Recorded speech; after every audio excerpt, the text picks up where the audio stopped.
Hello guys, સ્વાગત છે તમારું બધાનું મારા નવા બ્લોગમાં.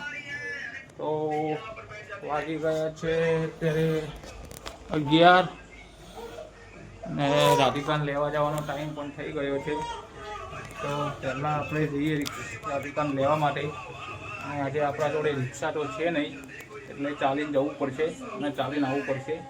તો આજનો દિવસ થોડી તકલીફ વેઠવી પડશે, કેમ કે સાંજે આપણી રિક્ષા આપણને મળી જશે, રિપેર થઈ જશે. તો ચલો પહેલાં આપણે રાધિકાને લઈ આવીએ. હા તો દોસ્તો, આપણે નીકળી ગયા છીએ રાધિકાને લેવા માટે.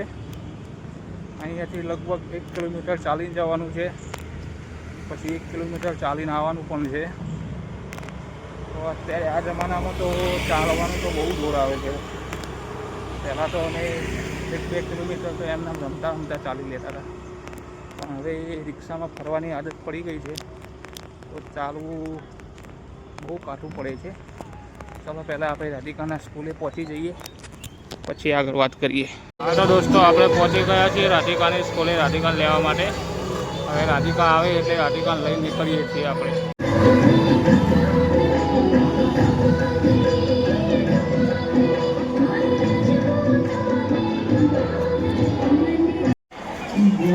જોવા દોસ્તો, અહીંયા 31ના કારણે સ્કૂલોમાં અત્યારે સેલિબ્રેશન ચાલી રહ્યું છે. બધા છોકરાઓ પોતપોતાનો પ્રોગ્રામ કરે છે.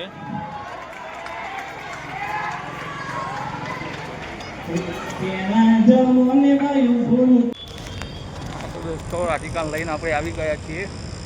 રાધિકા, આજે તો 31નું સેલિબ્રેશન હતું, એટલે કલરફુલ કપડાં પહેરવાના હતા. એટલે આજે તો રાધિકાએ સ્કૂલમાં બહુ મજા કરી.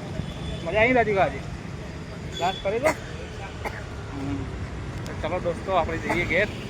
પછી ઘેર જઈને એક રેસીપી બનાવવાની છે, તમને બતાવીએ આપણે.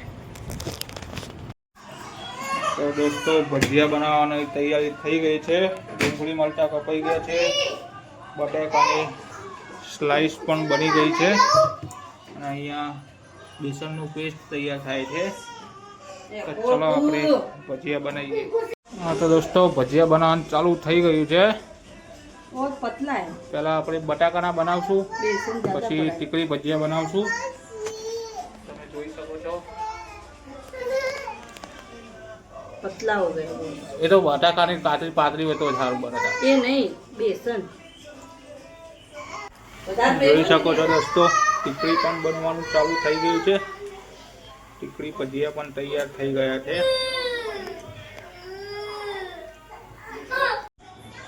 ચલો દોસ્તો, આવી જાઓ ચા અને ભજીયાની મોજ કરવા માટે.